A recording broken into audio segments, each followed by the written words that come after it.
Muito boa noite a todos. Nós estamos aqui numa sessão virtual do Clube de Leitura do Centro Cultural Brasil-México, uma sessão de celebração dos 45 anos do Centro, uma sessão muito especial, porque nós hoje temos como convidado o escritor João Anzanello Carrascosa, que teve a generosidade de aceitar o nosso convite e vir celebrar com a gente e vir difundir a literatura brasileira com o público mexicano e de outras partes da América Latina. Então, João, muito obrigado por ter aceito o convite, muito bem-vindo. Bom, Ana, você sabe que você e o José são uma das pessoas mais queridas da minha vida e é uma grande, né, imensa alegria, vocês sabem muito bem disso também. A gente se viu algumas vezes aí nessa terra tão bonita.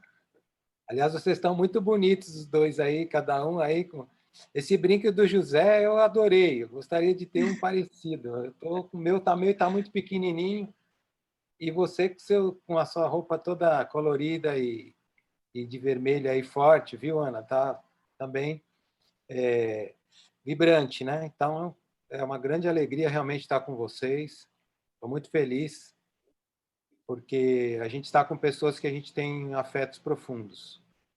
Então, vocês sabem que isso é toda a sinceridade que eu possa dizer, né? A gente já se viu em outros momentos, e é uma satisfação também, né? O centro chegando a 45 anos, a gente estava lembrando antes, né, dos 45 anos de Lavoura Arcaica aqui no Brasil, no livro do Raduan Nassar, chegando também ele aos 85. Então, a gente tem muita coisa para celebrar, apesar do ano, né, complexo, né, que a gente ainda está atravessando e tempos que a gente não sabe o que acontecerá. Mas o importante é que a literatura está nos unindo. Então, vamos a ela. Muitas gracias. Muito obrigada. Então, justamente, não é? Nós estamos aqui, apesar de toda a situação que o mundo todo está vivendo, nós estamos em clima de celebração, por isso nós estamos coloridos e felizes também, muito felizes por poder fazer essa sessão com um convidado tão especial, o João, que é um grande amigo do centro nosso, né? Um grande amigo nosso, grande amigo do Centro Cultural, que já esteve conosco aqui no México várias vezes, na FIL de Guadalajara, e então eu vou começar falando um pouco para vocês, só para quem não conhece o João ainda, um pouco da biografia dele, de maneira muito geral. Ele nasceu eu não vou dizer o ano, obviamente, ele nasceu em Cravinhos, no interior de São Paulo, não é? E ele mora há muitos anos em São Paulo, onde ele trabalha como escritor e já trabalhou também como publicitário, né, que é a área de formação dele. Ele trabalha como professor universitário, como pesquisador. E ele começou a publicar as obras dele, segundo eu pude averiguar, em 1994. Não sei, você me corrija se não for isso, João. E, ao todo, são 34 obras publicadas de literatura, né? Entre romances, contos, literatura infanto-juvenil, microcontos e também existem trilogias, não é? Uma trilogia que a gente vai ver aqui. Então, ele já recebeu todos os grandes prêmios que existem no Brasil para literatura, não?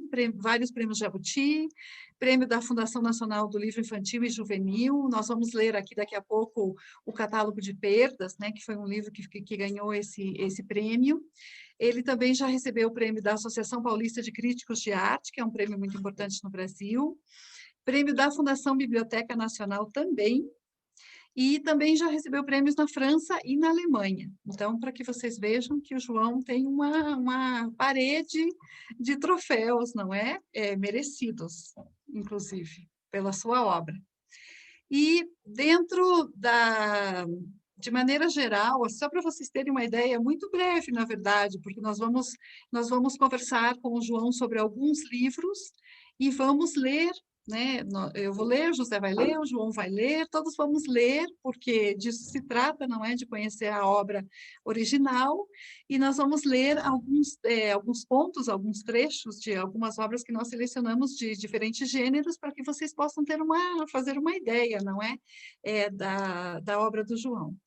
Então, na obra dele, existem algumas coisas que nós podemos encontrar, como, por exemplo, meninos que vendem capas de chuva, também existem irmãos que crescem juntos, também existem meninas que ganham o seu primeiro balão, existem pais que escrevem para filhas que não vão ver crescer,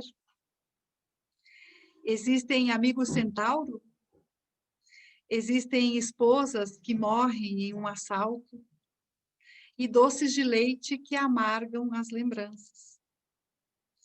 E existem também mães, por exemplo, que desgarram suas almas com as dores dos filhos. Tudo isso, todas essas pessoas, todas essas situações habitam a obra de João Carrascosa. Então, João, nós vamos começar pedindo que você conte para nós a respeito do livro, do seu romance Aos 7 e aos 40, que eu quero mostrar aqui para vocês, quero presumir, como a gente diz em espanhol, a edição que a gente tem do livro, que é uma edição de luxo de uma editora chamada Cossack Naif, que é uma edição lindíssima, feita com muitíssimo cuidado, não é? E é um livro que circulou e circula muito no Brasil, inclusive entre os mais jovens, não é, João? Então, eu gostaria que você falasse um pouco dele. Sim. Então, Ana, muito obrigado aí por trazer esses personagens de maneira tão bonita, né? Tão lírica. São alguns dos seres que povoam um pouco da literatura que eu faço.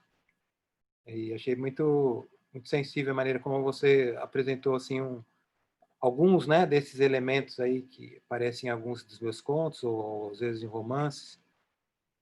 E para falar dos 7 aos 40 também agradeço muito, que foi o primeiro livro que aparece assim como na minha obra como uma narrativa um pouco mais longa, apesar que ela também ainda tem um formato que era muito consciente, né, de obra que trazia histórias possíveis de serem lidas de forma autônoma também. Tinha uma certa independência, mas no conjunto elas vão, né, dando voz a um personagem na sua infância, nesse período que a gente chama de até 7 anos, né, quando fecha o terceiro olho, né? Aí a gente já começa a ver coisas tristes na vida, né? Como dizem os místicos, né? Mas é um período, ao contrário, também de muito despertamento, né? De você nomear o mundo, de você descobrir coisas pela primeira vez. Então, é uma espécie de estágio de sonhos e descoberta lenta da luz, enquanto que aos 40, né, depois a ideia também era posicionar esse sujeito um pouco mais para frente, quando também, de certa forma, no consenso, um homem de 40 é um homem que chega à razão, né, que então está mais à luz, mas é justamente por estar na luz plena, as sombras se fazem mais fortes, e aí começa a aparecer certas descrenças, né, e a quebra de alguns valores, enfim, há uma outra transformação do sujeito. E aí eu fui escrevendo os primeiros capítulos ou histórias que era desse personagem aos 7 anos, no período infantil, sempre pensando que eram blocos de sentimentos e nunca que eram capítulos fechados em ordem cronológica, né? Porque como se a gente pergunta assim, me conta algo da sua infância, você não conta na sequência, você conta algum episódio, né, que te marcou demais, que foi extremamente, né, revelador na tua existência, ou uma espécie de iniciação. Então, eu fiz esses quadros iniciais, que era assim, o primeiro era o que é um amor para um menino de 7 anos, né? Então, começa assim o livro. E depois, o que é a morte? O que é o medo? Né? Então, alguns quadros de sentimentos. E aí, depois, eles vão se reproduzir já na idade mais madura, para esse sujeito de 40 anos. Então, eu comecei a fazer as histórias separadas, sabiam que faziam parte do mesmo elemento, né, do mesmo conjunto, mas aí escrevi as dos 7 primeiro, depois dos 40, que faziam, né, correlatos, e aí fui fazer uma espécie de montagem. Se eu fazia todos de 7 primeiro, né, os capítulos de 7, depois todos os de 40. Mas aí senti que precisava alternar, né, porque os capítulos que o personagem tinha 7 anos era narrado em primeira pessoa, que é um foco narrativo de maior subjetividade, E é o período que você nomeia as coisas, você que dá nome, você que descobre, né? Então era interessante ser narrado em primeira. E já depois dos capítulos do personagem aos 40, ele é um sujeito mais fragmentado, um sujeito já, né, se descompondo ou se refazendo. E aí um foco narrativo em terceira era mais interessante para buscar uma certa objetividade, né, um olhar de fora desse personagem. Aí fui fazendo, a gente foi alternando, e aí depois eu entreguei o livro para Kozak Naif. Esse livro tinha sido, antes ele tinha sido proposto para um edital de fomento de literatura, que era o edital da Petrobras, e eu tinha escrito um ou outro capítulo só, e aí o livro foi selecionado pelo edital da Petrobras. Eu tinha 1 ano para escrever o livro, aí eu fiz. No meio do caminho, eu estava fazendo os contos de um livro que eu publiquei antes, que chamava-se Aquela Água Toda, e aí tinha até um conto que é a Cristina, que está em Aquela Água Toda, que deveria estar no 7 aos 40, que faz parte um pouco do mesmo universo, né, da mesma atmosfera literária, mas eu acabei, né, separando. E aí ele tem uma característica que a gente também fez, né, a Kozak Naif, a oportunidade de trabalhar no projeto gráfico e fazer uma coisa diferente, até na diagramação, né, da diagramação do personagem aos 7 sempre bem blocado, e aos 40 já também a diagramação mais cortada, e também trabalhando com fundo, que como a gente tinha uma verba da Petrobras, eu queria fazer um livro verde, né? Folhas de papel verde. Aí tem eles, cara, não, mas isso aí é muito louco, tá? Não, mas eu quero que seja verde. Mas por quê, né? Porque parte da história, o 7, se passa no interior, né? Uma espécie de interior de São Paulo, muito ligado à terra onde eu vim. E então também se fala que a infância são os verdes anos, né? Depois a gente vai amadurecendo, né? E aí a gente fez, mas colocamos na parte verde mais clara os capítulos relacionados aos 7 anos, e na parte verde mais escura, como se fosse um degradê do livro, os 40. Né? Então, tudo isso tem um pensamento, não é só o livro sendo escrito como o texto do escritor. Né? A gente gosta de participar também dos projetos, porque eu acredito que há uma forma que acolhe melhor o texto que eu estava concebendo. Não sei se veio também da minha origem, né, de trabalhar muito tempo na publicidade, de nunca deixar só a instância verbal fazer parte, né, ou me responsabilizar apenas por ela, mas também pensar na instância visual. E aí a gente faz uma boa parceria com a editoria de arte das editoras nossas, né, que publicam. E aí acaba relacionando. Foi o primeiro livro assim que me deu a ideia de que eu poderia fazer uma história mais longa, com personagens também adultos, né, pelo menos em parte, sendo fiel também aos temas que eu vinha trabalhando. Esse livro me trouxe muitas oportunidades, me abriu muitos caminhos. Depois ele foi traduzido para o francês, né? A gente lançou o livro lá no Salão do Livro em Paris. Enfim, o livro seguiu um caminho, e continua sendo, né? Depois a gente fez uma reedição agora pela Alfaguara, que desapareceu a editora Kozak Naif, né? Não é uma edição tão bonita quanto a Kozak Naif, mas é uma edição que dá conta também da força do texto. Enfim, Ana, eu tenho que parar, porque senão eu fico falando do livro sem... Aí a gente só fica nesse assunto. Não, é muito interessante, mas a gente quer conhecer os outros livros também, não é? Então, nós preparamos uma leitura rápida, eu e José Vasques, aqui sobre um fragmento do livro para vocês, só para vocês. Como diríamos em espanhol, um abre-boca, não? Uma provadinha para vocês ouvirem, não é? Pelo menos, esse livro. Então, eu lerei em português, José lerá em espanhol em seguida. É o primeiro capítulo do livro e o capítulo se chama Depressa. Eu ia correndo a vida. Aos 7, a gente é assim. Pula de um doce para um brinquedo, de um brinquedo para uma tristeza. Tudo rápido, no demorado da infância. O pai chegava. Olha o que eu trouxe para você. E abria a mão. Um punhado de balas chita. O mundo, então, era aquele sabor em minha boca. Eu concentrado em mastigar, querendo outra e mais outra, satisfeitos de estar ali, fiel ao meu instante. Mas então a mãe lembrava: Você fez a lição de casa? Deixa eu ver. Num salto, eu mostrava a letra miudinha no caderno. Ó, passei tudo a limpo aqui, ó. E nem ligava mais para a Chita. Só queria ver se a tarefa estava correta e pedia para a mãe conferir enquanto eu tirava com o dedo o resto da bala grudada no dente. Meu irmão me chamava. Vamos ver desenho. E ligava a TV.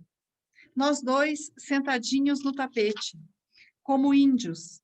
Eu já esquecido do que não via, tomando cuidado para continuar lá. Um olho na pantera cor-de-rosa, outro pela sala à caça de novidades.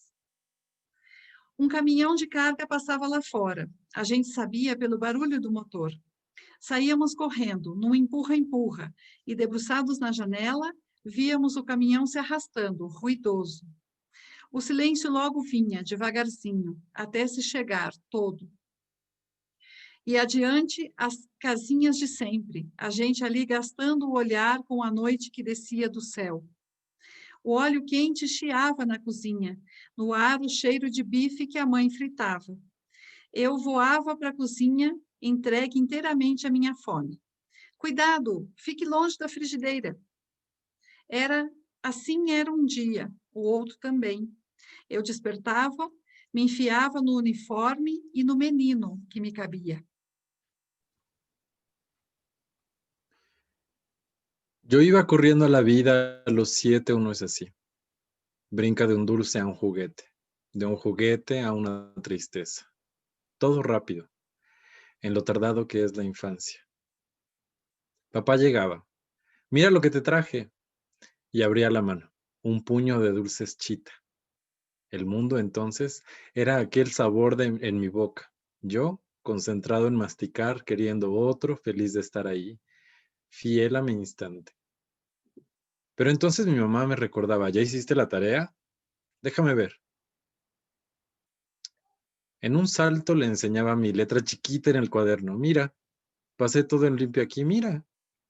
Y ni me acordaba más de los dulces Chita. Solo quería ver si la tarea estaba bien y le pedí a mamá que la checara, mientras me quitaba con el dedo el resto del dulce pegado en la muela.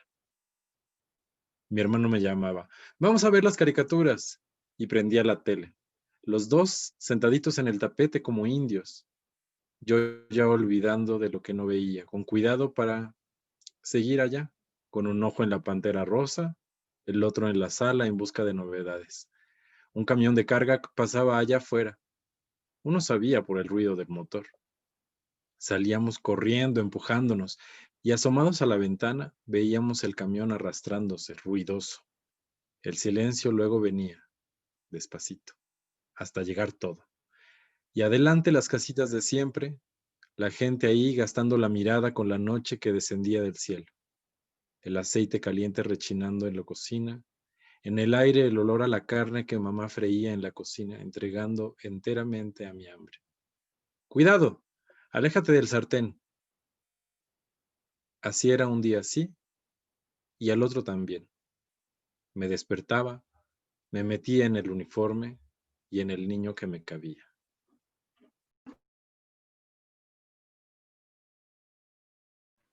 Posso falar alguma coisa aqui, Ana? Pode, claro.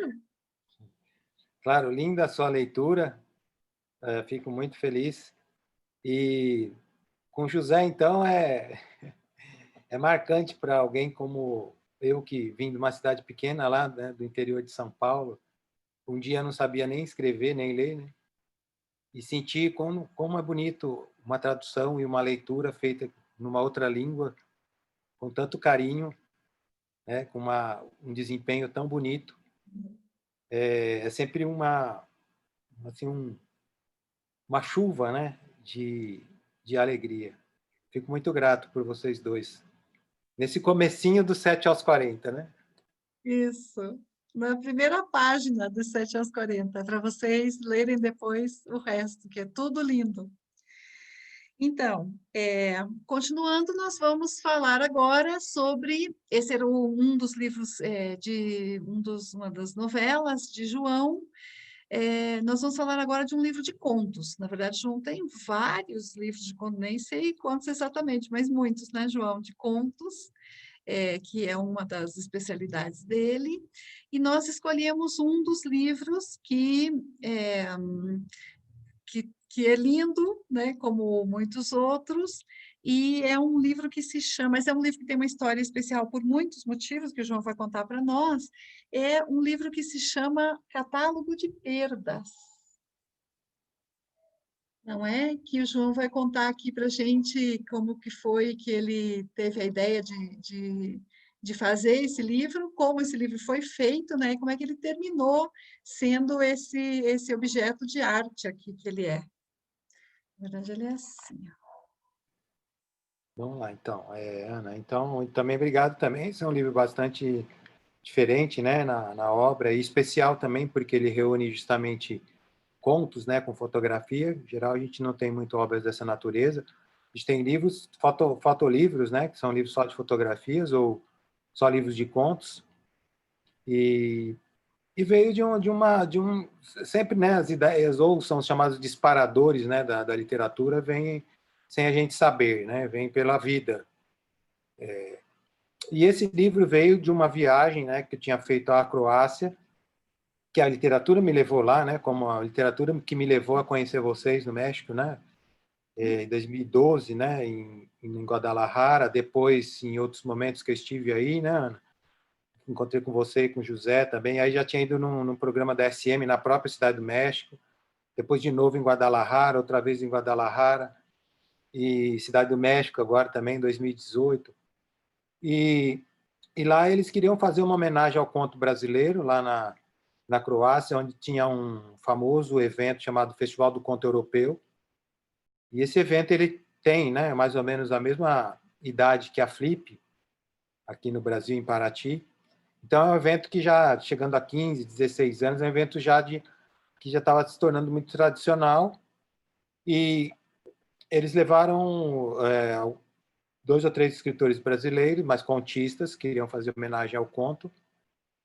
E eu fui convidado, porque tinha obra, né, de contos, já tinha um outro romance, mas especialmente tinha mais quantidade de livros de contos.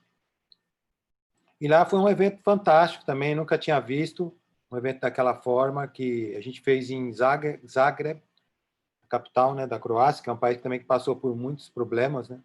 E depois numa outra cidade de praia chamada Šibenik, que é uma cidade histórica, a gente fazia sarau a céu aberto no meio dos prédios históricos, na cidade banhada ali pela costa do Adriático. Então é uma coisa espetacular.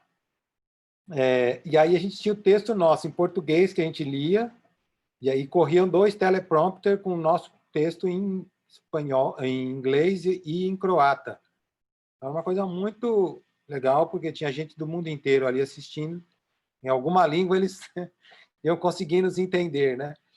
E sempre você lia na sua língua nativa para o pessoal ter um sabor, né, de ouvir.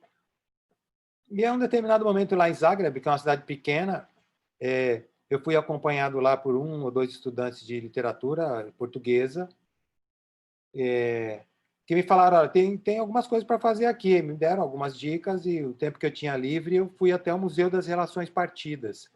É um museu muito pequeno que tem lá, um prédio pequeno em comparação com os museus enormes, né, que a gente tem aí na própria Cidade do México, ou na Europa, mesmo em São Paulo.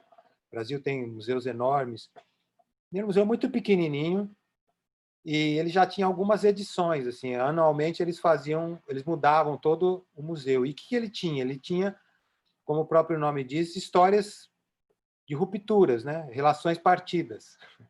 No geral, a maior principal era relações amorosas, que tinham sido quebradas, e as pessoas mandavam cartas, eles fizeram lá, enfim, uma comunicação mundial, então as pessoas mandavam suas histórias, e havia uma curadoria, né, para colocar nesse museu as histórias mais interessantes. E para não ser um museu de cartas, que só se mandava histórias, se convencionou de mandar algum objeto. que tivesse a ver com a história.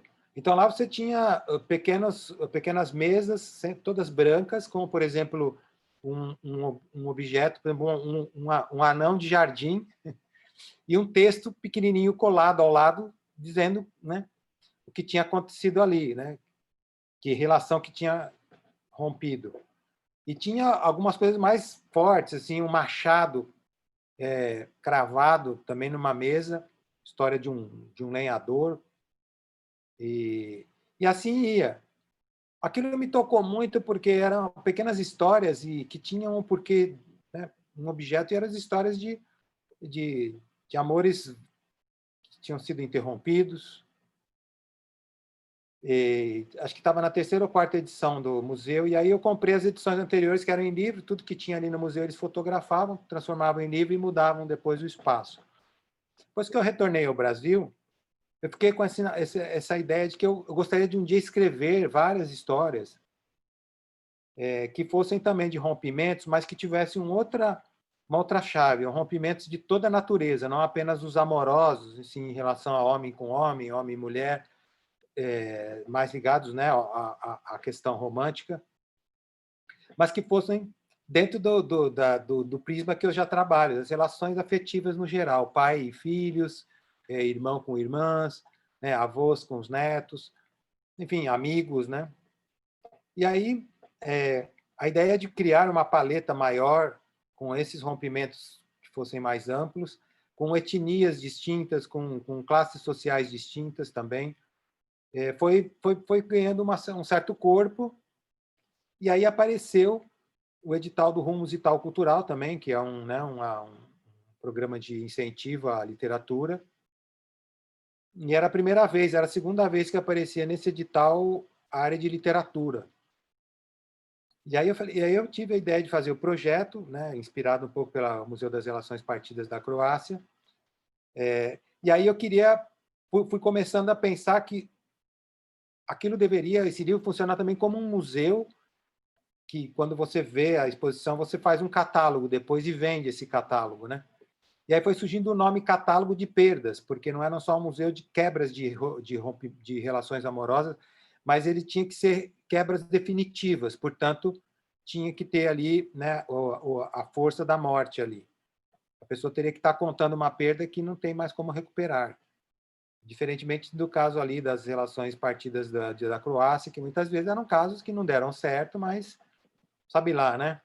O mundo tem, né, as suas histórias que, depois de anos, você pode reencontrar alguém e retomar uma relação. E aí eu fui escrevendo os catálogos e no edital eu propus que fizesse fotos para também mostrasse algum objeto que galvanizasse essas perdas. E comecei a nomear o catálogo com ordem alfabética. Eu comecei a escrever alguns textos que chamavam-se a Bíblia, depois o vinho, e aí depois fui contemplando algumas letras do alfabeto, e sugeri que tivesse fotos. Aí o edital contemplou o meu projeto, e aí eu tinha que fazer as fotos. Daí eu aproveitei, né, já que tinha uma fotógrafa em casa, eu propus para a Juliana, você faria as fotos para mim? E aí eu não sabia como fazer, e a princípio eu pedi umas fotos que ela chama de still, né, que são só os objetos meio parecidos até com o que a gente tinha no museu na Croácia. Mas aí ela viajou um pouco mais e foi buscar a sua perda maior, que era a perda da sua bisavó, e pediu lá na casa da avó todos os objetos da bisavó e foi fazendo um trabalho em cima das fotos antigas da bisavó, ou seja, ela cuidou das perdas dela também, né? E fez uma estética de fotos preto e branca, tal. E aí a gente fez, né, esse livro com um papel muito especial, com um projeto gráfico da Raquel Matsushita, que é uma designer espetacular, fez outros livros meus também, que mostrava primeiro a história e depois você abria e aparecia a foto, né, como a Ana mostrou aí para vocês no livro. E o livro ficou com 40 histórias, 40 fotos correspondentes, um livro assim vigoroso, né? E um livro que custa econômico, porque é um livro de fotografia que teve o patrocínio. Né? Ele custa metade ou um terço que um livro de fotografia que tem esse custo aí para fazer essas fotos custaria. E ficou muito harmônico, tanto o texto com as fotos, porque eles não se sobrepõem, mas eles se expandem, né, um com o outro. E tem outros detalhes do projeto também que estão aí, que em outro momento a gente pode falar, mas nos trouxe muita felicidade. Esse livro teve uma acolhida por leitores e pela crítica literária e tal. E aí, né, com os acasos da vida, né, 1 ano e meio depois que a gente lançou o livro, já tinha saído alguns contos meus na Croácia. E aí eu mandei o livro para eles, porque tinha surgido lá o livro, né, a ideia, eles conhecem lá o Museu das Relações Partidas, e aí eles tiveram interesse lá, um grupo de estudantes lá, de professores, de tradutores da universidade lá de Zagreb, de traduzir alguns contos. Aí eles traduziram alguns contos e a gente também cedeu as fotos correspondentes e foram publicados, acho que uma meia dúzia de contos com as fotos, quase que meio assim, mais ou menos seguindo o mesmo projeto. Saiu, acho que há 1 ano atrás, mais ou menos. Acho que no final de 2019, eu acho. Então foi uma coisa, né, que a gente nunca espera, nem sonha que vai acontecer. E se a gente também escrevesse pensando nisso, não aconteceria. Então são as maravilhas que a literatura nos traz, né? Nos leva a um lugar, porque a gente escreveu textos e aí foi convidado para ir a uma feira lá. Chegar lá, a gente tem uma ideia e um dia a gente constrói essa ideia e hoje estamos falando dela.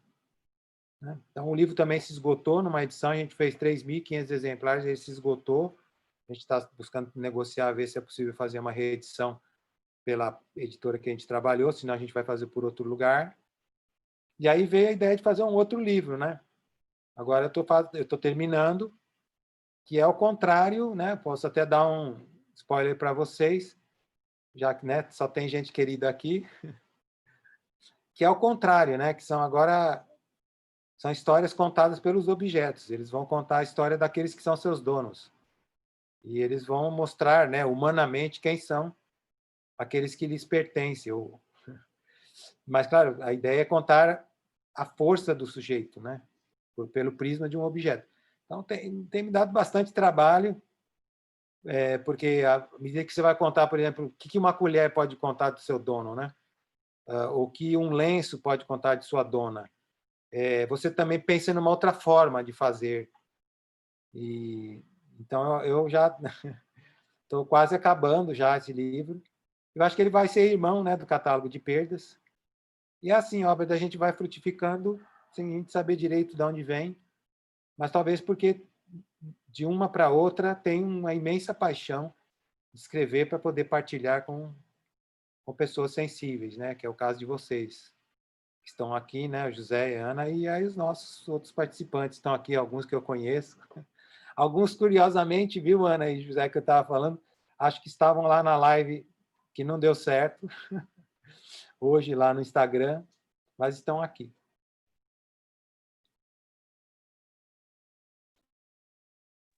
Ai, que bom, sejam todos muito bem-vindos.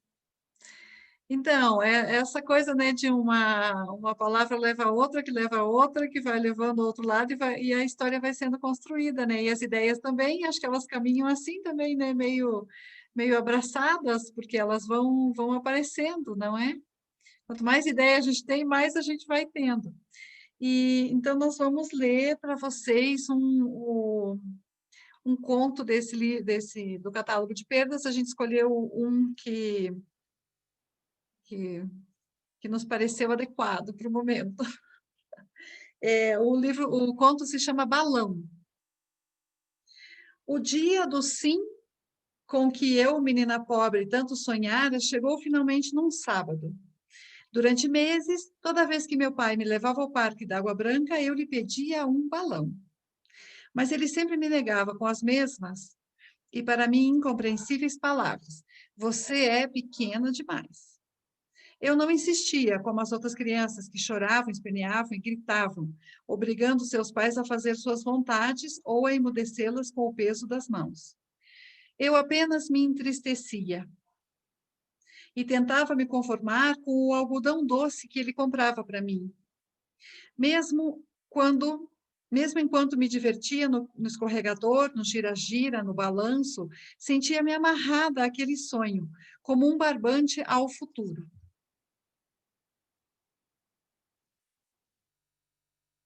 Como um barbante ao futuro. Então, num sábado, ao entrarmos no parque, eu metida numa saia branca, já pronta para ouvir mais um não, vi meu pai se acercar ao vendedor dos balões e dizer: "Você cresceu, filha, pode escolher um." Foi um momento tão grande que me assustou toda. Me rasgou no rosto um sorriso, me roubou a fala e eu apenas apontei o dedo para um balão. Caminhei pelo parque orgulhosa com meu pai, que pegou minha mão. Na outra, eu levava, igual que uma princesa, o tesouro maior do meu reino. O vento fazia o balão oscilar, mover-se levemente de um lado para o outro, e eu estava como ele, inflada, quase a explodir, de tanta felicidade. Brinquei pouco na caixa de areia, comi a pipoca apressadamente. Eu só queria desfilar com aquele sonho, preso por uma linha no meu dedo. Mas, quando estávamos indo embora, me distraí com um cachorrinho que veio me lamber os pés e, por um descuido, ao acariciá-lo, soltei sem querer o balão, que subiu lentamente para o céu. Fiquei a mirá-lo, parada, dentro da minha saia branca e da minha desilusão, murchando a cada metro que ele se afastava de mim para sempre. Aí, entendi o motivo pelo qual meu pai me negara tantas vezes o balão, para eu não enfrentar cedo demais a minha primeira perda, porque depois não haveria outra saída, e não há, se não aceitar todas as outras que, numa sequência inclemente, virão. O dia do sim foi também o dia do maior não que eu experimentei. Globo. El día del sí, con el que yo, niña pobre, tanto había soñado, llegó finalmente un sábado. Durante meses, todas las veces que mi papá me llevaba al parque de Agua Blanca, le pedía un globo, pero siempre me lo negaba con las mismas y para mí incomprensibles palabras. Eres muy pequeña. Yo no insistía, como otros niños que lloreaban y pataleaban y gritaban, obligando a sus padres a hacer su voluntad o a callarlos con el peso de las manos. Yo tan solo me entristecía e intentaba conformarme con el algodón de azúcar que me compraba mi padre. Aun cuando me divertía en la resbaladilla, en el carrusel o en el columpio, me sentía amarrada a aquel sueño como un cordón al futuro. Entonces, un sábado, al entrar al parque, yo metida en una falda blanca lista para escuchar otro no, vi a mi padre acercarse al vendedor de globos y decirme: "Ya creciste, hija. Escoge uno." Fue un momento tan grande que me asustó toda, me rasgó en la cara una sonrisa, me robó el habla y solo señalé un globo con el dedo. Caminé por el parque orgullosa, con mi padre, quien me tomó de la mano, y en la otra llevaba, igual que una princesa, el más grande tesoro de mi reino. El viento hacía que el globo oscilara, que se moviera levemente para un lado y para el otro. Yo estaba como él, inflada, a punto de explotar de tanta felicidad. Jugué un poco en el arenero, comí palomitas apresurada. Lo único que quería era desfilar con aquel sueño preso por un hilo a mi dedo. Pero cuando estábamos yendo, me distraje con un perrito que me vino a lamer los pies y por un descuido al acariciarlo, solté sin querer el globo, que subió lentamente al cielo. Me quedé mirándolo, parada, dentro de mi falda blanca y de mi desilusión, marchitándose a cada metro que se alejaba de mí para siempre. Entonces entendí el motivo por el cual mi padre me había negado tantas veces aquel globo, para que no enfrentara demasiado temprano mi primera pérdida. Porque después no habría otra salida, y no la hay, sino aceptar todas las otras, que en una secuencia inclemente vendrán. El día del sí también fue el día del más grande no que viví. Nossa, sensacional, hein? Vocês dois, hein? Ana e José, hein? Não, é incrível. É uma experiência que um autor pode ter, pelo menos eu, né? É uma experiência inenarrável. Que às vezes a gente sente que nem foi nós que escrevemos, porque vocês leem de um jeito tão bonito. Eu já nem lembro que eu escrevi isso, quer dizer, ou seja, a história ganhou um corpo próprio, né? Pela interpretação e pela empatia, né? Que vocês, como leitores, encontram ao selecionar essa história. É muito bonito para um escritor ouvir seu texto na leitura de outra. Tão bonita. Muito grato. Estou vendo aqui que tem gente gostando aqui, ó, Cristane, a Dani, também Javier, uma galera elogiando. Eu fico muito feliz por vocês, por nós, né? Imagina, João, a gente só lê, a gente só lê o que você escreve com todo prazer, não é? A Estou gente vendo aqui fez que tem a algumas Nara vezes. também. Estou Oi? sabendo que tem a Nara Vieira também está curtindo aqui em espanhol. Adriana, Não sei é? que está também. É uma Que galera que bom. gosta dessa língua nossa, irmã, né? É. Então, e aqui a gente tem experiência no México também de que por isso que a gente começou a fazer algumas leituras bilíngues, porque as pessoas, obviamente, elas queriam entender todo o texto, né, se eles estivessem em espanhol, mas elas também queriam ouvir a gente lendo em português. Então, a gente acabou fazendo algumas vezes essas leituras bilíngues, justo para as pessoas ouvirem e depois entenderem um pouco melhor, né, as que não falavam português, mas é um exercício também interessante de ver como as palavras mudam, e claro, né, nós somos duas pessoas diferentes lendo o texto, como a intenção também muda, enfim. Era esse foi um dos contos do catálogo de perdas que nós estaremos esperando, não sei como vai se chamar o outro livro, nós estaremos aqui esperando que ele chegue ansiosamente para ver como é que ficou esse irmão gêmeo do catálogo de perdas.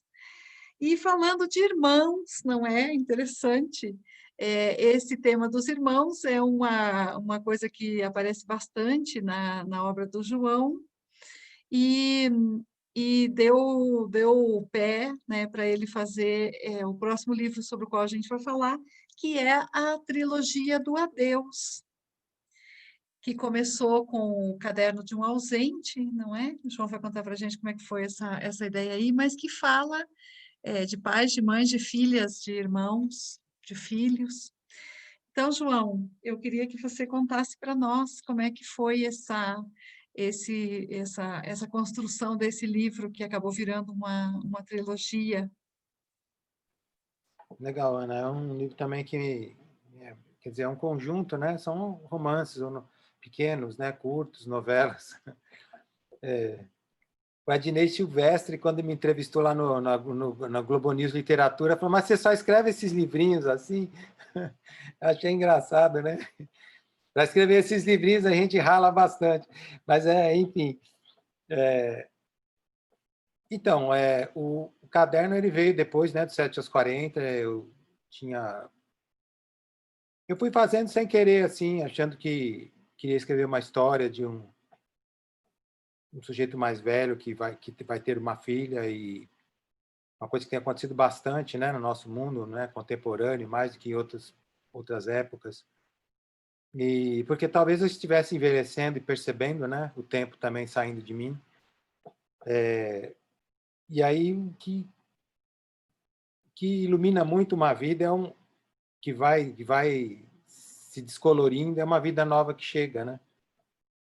E aí me ocorreu de escrever um livro dessa natureza, de um pai que teria, né, estaria recebendo uma filha nesse mundo e escreveria algo para ela. Então, é um livro que tem muito de uma certa metafísica, né, de uma certa filosofia, sem querer ser escolar, sem querer ser assim didático, mas é alguém que está celebrando uma vida que chega e como acolher essa vida que chega quando a gente vive num mundo que tem, né, uma parte pesada, né, de expiação E daí porque também sempre me tocou muito você trazer um filho no mundo, você ser responsável por uma vida que chega nesse planeta, mas ao mesmo tempo você é responsável pela morte também, porque quem dá a vida dá a morte. Ou seja, quando você concede a vida para alguém, esse alguém terá que experienciar a sua morte também. Então, você dá o início, mas você também está dando o fim, porque ninguém é imortal. Então, para mim, sempre foi um compromisso muito, muito sério, né? Ao mesmo tempo que vai trazer uma luz nova, né, para a sua existência. Daí eu comecei a escrever e eu não encontrava muito o tom, o segundo, terceiro capítulo, porque esse personagem falava, né? Esse pai falava com a criança que acabou de chegar no mundo de uma maneira muito informal. E aí eu fui pesquisar um pouco, eu sempre gostei muito de ler os Salmos, né, que tem uma segunda pessoa do plural, fui reler lá o Raduan Nassar, né, com Lavoura Arcaica, e aí senti que eu tinha que trabalhar com o tu, né, que era a segunda pessoa, o tu, não o você, né, do sul do Brasil, outras regiões que também é segunda pessoa mais informal, mas o tu é mais, ele tem mais uma certa consagração, né. E aí encontrei o tom de dizer, né, de fazer uma reverência a essa vida que chegava, e fui fazendo. Aí o livro foi abrindo, né? E conforme eu ia escrevendo, eu fui deixando alguns espaços, porque ele não era um diário e também não era uma agenda. Então, é como estava escrevendo assim em determinados blocos, e para não continuar o outro bloco um em cima do outro, eu deixava uns espaços. E aí eu fui entendendo que os capítulos tinham que ter outros espaços que estavam fora daqueles que eu já tinha proposto para o capítulo, que eu tinha que, né, separar blocos ali também, porque os espaços eram os espaços da ausência que também precisavam entrar, né? Ou seja, a presença se faz com todas as ausências, né? A única coisa que tem é a presença, é a única, todo mais é a ausência, né? Assim como o não ser o ser é tudo menos o não ser, né? E aí fui fazendo, e o livro tinha uma força, no final precisava, né, como conflito, acontecer alguma coisa. Daí como se brinca, né, que os escritores eles matam personagens, né? Eles morrem junto também. Aí eu matei a mãe da criança, sem dar spoiler, né? E, e aí o livro ficou muito mais do que dramático, foi um livro trágico, né?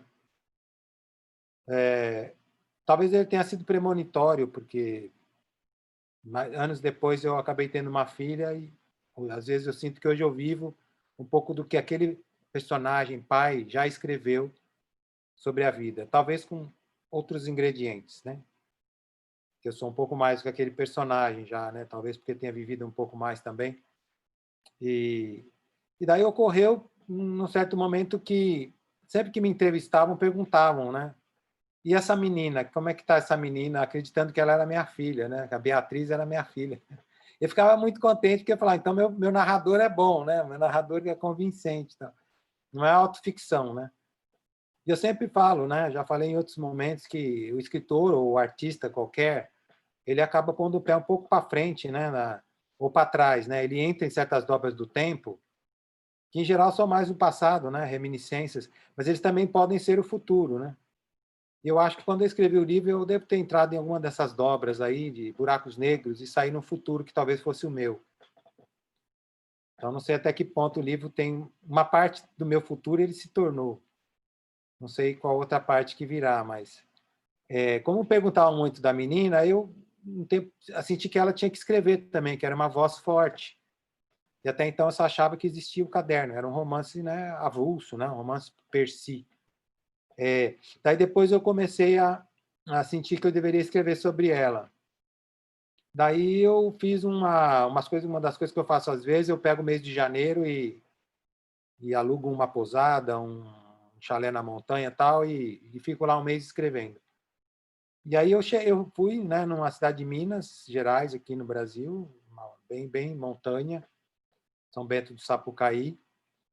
E aí eu cheguei lá e eu sentei e não sabia o que ia fazer. Falei, bom, tem um mês aqui, acho que vou começar algum livro, não sei o que eu vou fazer. Levei algumas coisas para revisar. E aí, quando eu sentei, eu vi uma menina, assim, eu não sou vidente nem nada, hein, gente? Nada de sobrenatural. Mas eu vi uma moça, cabelo comprido, negro, 17, 18 anos, muito esguia, passando pela porta. Eu falei, essa é a Beatriz com essa idade, então é essa idade que ela tem que escrever. Ela vai viver quase 18 anos com o pai dela, e aí eu vou escrever um livro que é a voz dela, né, em relação a esse caderno que foi escrito pelo pai.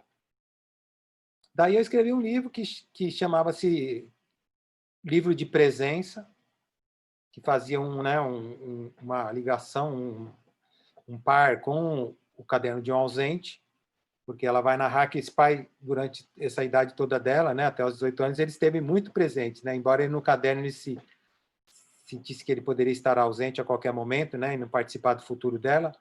Na verdade, ele cuidou dela desde pequena, né, desde 1 ano depois. Então, imagina um homem de bastante idade cuidar de uma criança, menina.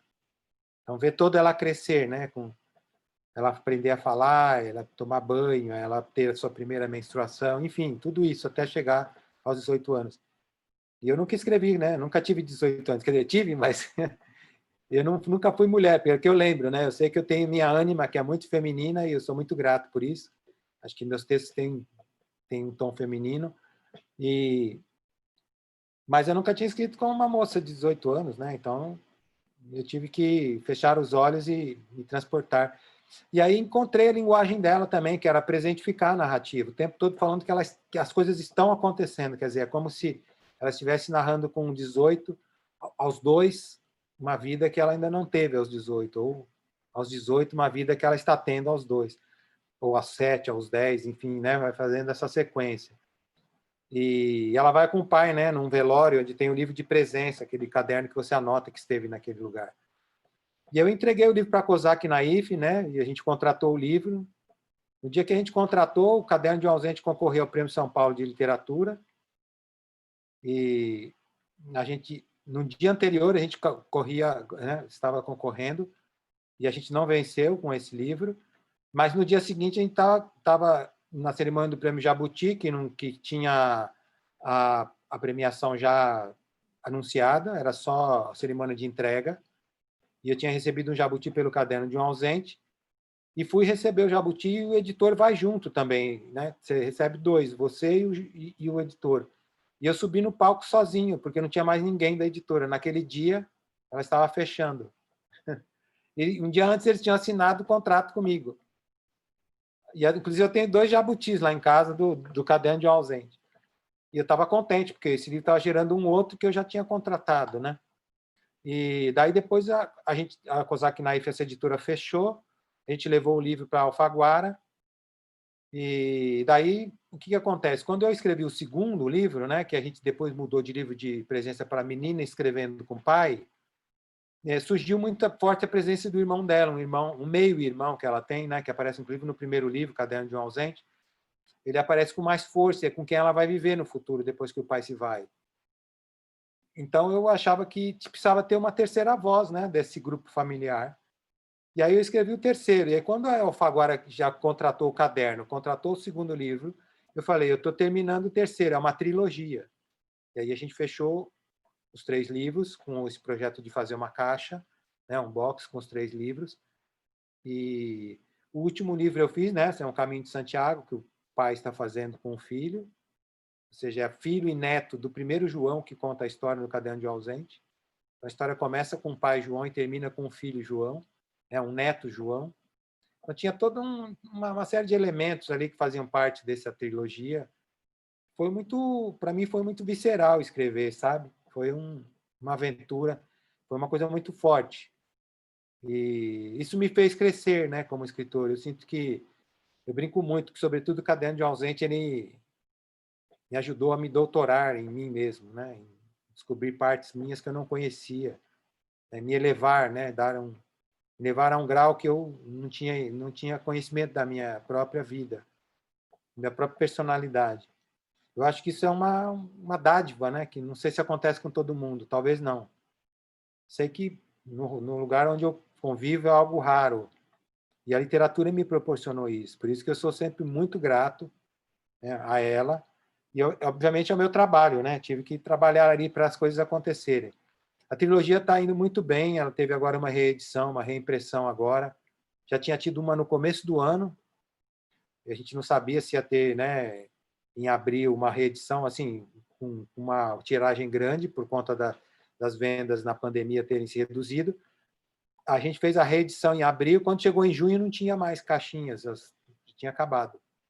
Aí a gente fez uma reimpressão em junho, que a gente achava que ia dar até o ano que vem.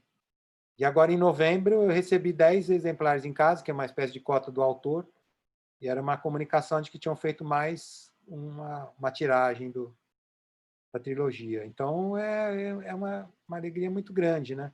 E a trilogia me proporcionou depois escrever outro romance, né? Que é a trilogia do Adeus, que foi um livro também que foi muito forte, também sobre irmãos. Também aprendi bastante ao escrevê-lo. A gente lançou lá na viagem Navegar é Preciso, lá no Rio Negro, com algumas pessoas que estão aqui, estavam lá comigo. E o livro fez uma carreira o ano passado. Eu estava no prêmio finalista do Prêmio São Paulo agora também não venceu. Mas é um livro que me fez, não em relação ao mundo nem nada, mas em relação a mim me fez maior, me ensinou coisas. Então, isso me sensibiliza muito, né? Poder dizer que um livro me tornou, né? Me deu a oportunidade de aprender coisas que eu não teria aprendido de outra forma. E de fazer amigos como vocês, né? De ter leitores, de estar dentro de uma família literária, de extrema sensibilidade, que eu não teria pertencimento se não tivesse sido antes um leitor e depois um escritor, que se tornasse também, com sua obra, alvo da leitura de vocês. Então, isso são coisas maravilhosas que a gente não tem roteiro da vida de ninguém, né?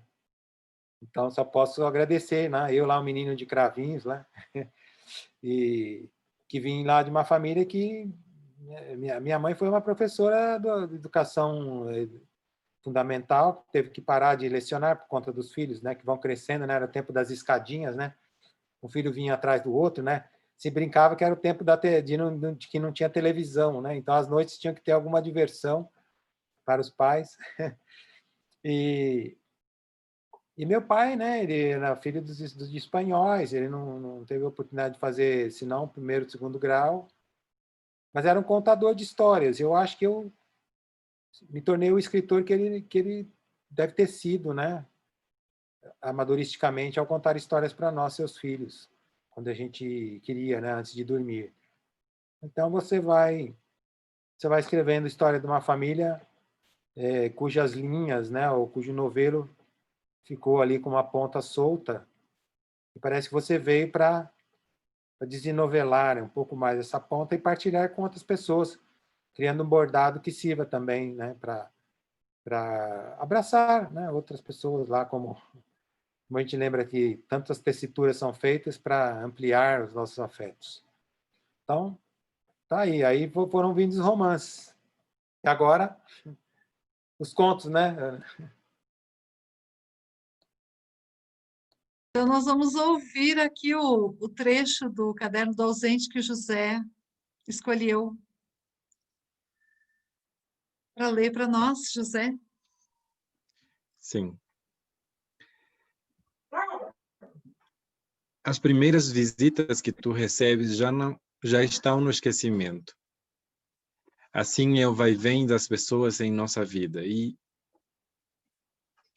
enquanto te passam de mão em mão, o tempo vai ajustando a tua expressão, Bia, fechando para sempre a tua moleira, atingindo a cor definitiva dos teus olhos e de teus cabelos.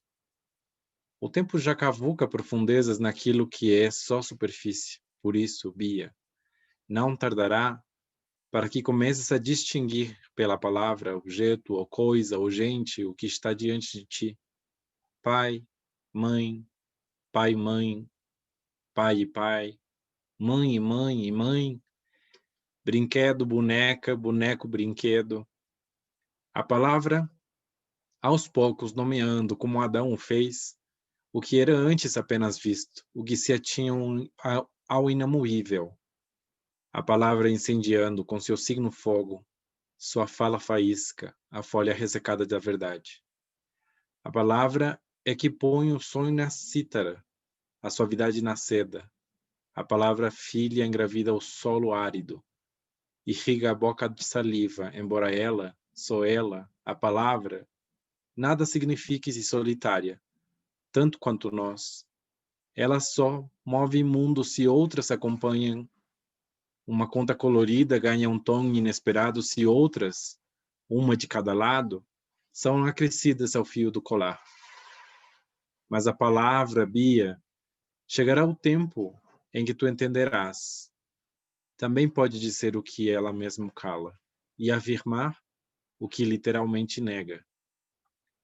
Sob a superfície das palavras, encadeadas sem serem num comentário, os sentidos são arrastados como troncos num rio. Enfolgam-se, turvam e, por vezes, em milagre, reluzem.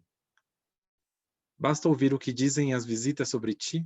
É tão linda, o teu rosto mal traçado. Não se deformou ainda do ventre da tua mãe. Não se desenformou ainda do ventre da tua mãe. Parece com o pai quando era garoto. Não lembro de minhas antigas feições. E estas, de agora, quase nem me reconheço nelas. Posso pegá-la um pouquinho? Ai, queria ter uma filha assim. Porque as palavras dizem também outras coisas quando anunciam o que anunciam. Bia, eu te amo. Nem sempre é um incêndio. Infinitas vezes é monotonia. O que vai do coração à língua perde muito de sua seiva no caminho. Como a água é menos água entre o copo e a boca, o mel é menos mel no percurso do pólen ao favo. Mas, se falta algo para compreender a palavra dita, algo que ela mesma evita, tu precisas prestar atenção.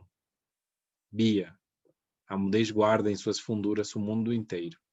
Assim como a palavra mundo contém a sua cota de silêncio, o teu choro, por exemplo, depois de peregrinares de colo em colo, talvez diga, quero estar só comigo, ou, mãe, me acolhe em seus braços. Mas aos poucos, todos irão embora. E não me refiro apenas a esse dia, e sim a todas as outras estações da tua vida. As pessoas hão de se aproximar, dóceis ou ameaçadoras. Às vezes para te inquietar, às vezes para te serenar. E em ambas situações, podem até, por preguiça ou por estratégia, nem se valer de palavras. Uma mulher calada à tua frente pode ser um grito. O olhar de um manso velho pode te sussurrar mil imundícies. As pessoas, porque assim não se bastam, vêm nos assuntar, Bia, cheirar os nossos cabelos, percorrer as nossas dobras, desenhar-nos com a ponta da língua e depois, a favor ou em contra a própria vontade, se vão, invariavelmente.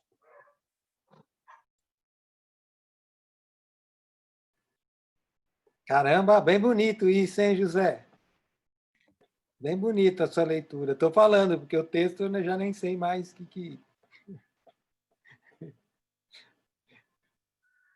Então, esse era o trecho do Caderno do Ausente. Lindo trecho escolhido, hein? Mostra Lindo que trecho, né?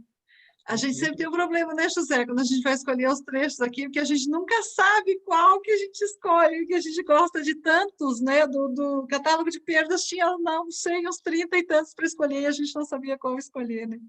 E do Caderno do Ausente também, porque tudo é muito forte, é muito intenso, não é? Eu me lembro que quando eu li esse livro, eu estava lendo e eu não sabia, né? Ele já contou que a mãe morreu, eu vou falar, né? Eu não sabia que aquela mãe morria, eu estava lá lendo o livro lá, né, feliz, achando legal e achando interessante e tal. E de repente ela morre, eu falei, o quê? Como não? Não pode ser, não morreu. E fiquei chocada assim com a morte daquela mãe, realmente, porque é muito trágico. Bom, agora vocês já vão ler e já vão saber que ela morreu, né? Mas vão querer saber o que vai acontecer depois daquilo. Mas é isso mesmo. É um livro muito, muito intenso, né?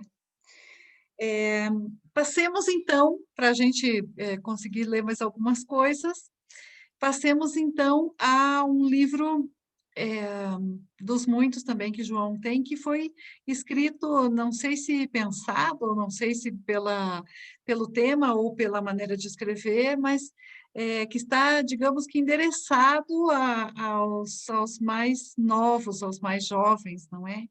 Apesar de que, eu não sei, essa divisão de infanto-juvenil, para mim, realmente não tem muito sentido, né? Eu acho que os livros, ainda que são ditos, escritos para as crianças, quando eles são bem escritos, eles podem ser lidos por qualquer pessoa, não é? Então, mas o João tem muitos, né, João, nessa linha, inclusive o Aos 7 aos 40 também, né, é um livro que é lido bastante pelos adolescentes, porque tem cria muita identidade com eles, por causa da questão da infância, a entrada na vida adulta, não é? Mas a gente escolheu aqui um livro que é um dos últimos, não é? Um dos últimos a ganhar um prêmio muito importante também, que é o Caleidoscópio de Vidas, que começa sendo bonito pelo título, depois eu ainda fui ler em algum lugar que esse caleidoscópio é um caleidoscópio que o tio Luiz, né, João, deu para você quando você era pequeno, e aí você começou a pensar nessa possibilidade, desse objeto, não é? Que é o caleidoscópio. Então, a gente queria que você falasse um pouco sobre esse último livro. Então, Ana, caleidoscópio é uma coisa, né, mágica, né, que todo mundo teve na infância, né, de formas distintas, às vezes os circulares, tal. E eu tive um, né, desse que meu tio me deu, que era um triangular, né? Então, todo mundo sabe, né, que é aquele objeto triangular, ou pode ser esférico, aí você coloca umas pedrinhas e uns espelhos coloridos, e aí conforme você mexe, os efeitos ganham outras nuances, tal. Então a ideia veio daí, né, da primeira história, que se chamava Rascunho de Família originalmente, uma história que eu queria muito escrever sobre catadores de lixo, que eu tinha ido muito a lixões e tinha visitado algumas favelas, inclusive lá em São Paulo, onde eu moro, tem uma muito próximo de casa. E às vezes eu fiquei amigo lá, né, do pessoal. Quando eu ia fazer o caminho de Santiago, eu passava por ali, conversava, eu tinha que parar nos bares para tomar alguma coisa. Aí eu ficava amiga dos brothers lá, e aí eles têm que me proteger, né? Mas eu queria muito escrever uma história de um José e de uma Maria, né? De pessoas simples que queriam ter um filho também, que tinha uma ideia um pouco de fazer um diálogo bíblico e que estão rascunhando uma família, né? De certa forma, né? Porque são olhados como seres que estão à parte da sociedade. E queria mostrar que no lixo, né? Onde se pressupõe-se o lugar mais vil, é onde há amor também, né? Entre as pessoas, né? Que você pode se elevar até nos lugares que supostamente são os mais sórdidos, né, que a própria humanidade se cavou. E aí construí essa primeira história, que é uma história que me tocava muito, né, até que começa com os urubus, né, porque em cima de um lixão, se vocês já foram num, sempre tem os urubus por cima, né, mas é uma história de amor, né, e daí depois vem a ideia de que esse casal teria um filho, e mais adiante me ocorreu, né, de escrever a história desse filho já mais menino, vendendo capas de chuva no Réveillon do Rio de Janeiro. E lembrando um pouco da história da Pequena Vendedora de Fósforo, né, do Anderson, que é um clássico, e que a menina vai lembrar da avó e no fim ela vai morrer, né, por causa do frio. A minha história é o contrário, né? No Réveillon no Rio de Janeiro é muito calor e ele vai lembrar do avô que vai morrer também. E daí porque a menina vende fósforo e esse menino vende capas de chuva, né? Então há uma ligação entre o fogo e a água ali, uns elementos. E foi muito intenso também, porque é uma história que no meio tem gente vendendo droga na praia, tem prostituição diante de turistas estrangeiros que vêm muito ao Rio de Janeiro. Então, são textos que eu acho que é para ser lido por adultos, mas a editora colocou sob essa rubrica de livros de contos infantos juvenis. E daí, nessa segunda história, o menino lembra do avô, que já morreu, né? Então, quando chega a terceira história, que dei a ideia de criar esse triângulo, já sabe que esse avô vai morrer, mas a gente vai acompanhar o último dia dele, né? Como acontece com muitos de nós. Né? estão aqui vivendo e, de repente, no outro dia não estão. Então, a presença é tão forte num dia, no outro dia a ausência é absoluta, né? Então, essas coisas me tocam muito. Não pelo fim, né? Mas o exercício do meio, do durante, né? Do usufruto o máximo possível da existência. E aí escrevi a terceira história, que seria o avô desse menino e pai da mulher desse casal, primeiro, seria o velho estivador. Também dentro dessa característica mais como se fosse uma narrativa poética, né? Que até a gente cortava a diagramação por extenso em versos, né? Com uma certa métrica, para você ler com uma melodia, como se fosse uma letra também, né? De uma música que a gente estivesse cantando para... E esse meu tio que me deu esse caleidoscópio, eu lembrei dele na hora de escrever esse livro. E quando a gente escreveu o Diário das Coincidências, que a gente lançou aí, né, no Centro Cultural, que a gente esteve com vocês anos atrás, eu lembro que a gente falou de várias das histórias do livro e eu não sei porque naquele dia eu falei do meu tio, né, que era uma descoincidência, né? Foi muito comovente ter falado, talvez porque vocês são pessoas que estavam ali, né, de braços para mim. Aí eu pude falar. Então o livro foi por aí. Ele está fazendo uma carreira, né, uma trajetória que está me deixando muito contente. E ganhou seus prêmios, foi finalista de outros. E eu sempre que digo, né, o mais importante é ele encontrar leitores, encontrar pessoas e que conseguem ler para além dos seus olhos, né? Que leem com sua alma, com seu coração, aquilo que a gente tentou de alguma maneira entre linhas, né? Talvez até mais do que com as palavras, é dizer aquilo que está nos não ditos, que a gente não conseguirá dizer, mas que os nossos dizeres carregam. E tendo do outro lado, leitores profundos, né, que também entendem a visceralidade da palavra, acabam também capturando a sua maneira, da sua forma de entendimento, alcançam aquilo que você também não soube dizer, senão no não dito. Então tá aí o caleidoscópio.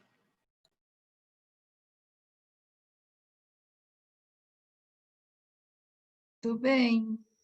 Então, a gente vai ouvir o José, uma vez mais, que vai ler para a gente um trechinho do caleidoscópio. São capas de chuva transparentes. Plástico reciclável de baixa qualidade. Rasgam fácil.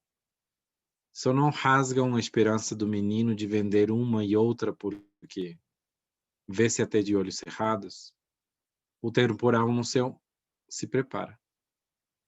E, se ele lucrou, até agora, quase nada, basta caírem as primeiras gotas e será automática a procura. As pessoas pagariam até mais caro se ele elevasse o preço, que já é tão pouco como a própria utilidade das capas. O menino ignora as leis que regem o comércio, ao menos esse, que envolve moedas. Ele sabe, ainda que o mínimo, do outro, um comércio assim. A vida lhe dá uma dor de dente e ele, como troco, no dia seguinte, quando já não a sente, devolve-lhe um sorriso. Se a troca era de outra estirpe, por exemplo, as palavras em forma de história que o avô, quando vivo, com ele partilhava, o menino as recebia como pão fresco. Aquela era uma fome que existia para nunca ser saciada. O avô lhe ensinara, se nos dá uma biografia, ela só faz sentido para nós enquanto vigora. A de seu avô continua sendo escrita, não mais pelo próprio autor, um ex-estivador, mas em farta medida por ele, neto, que o leva na memória.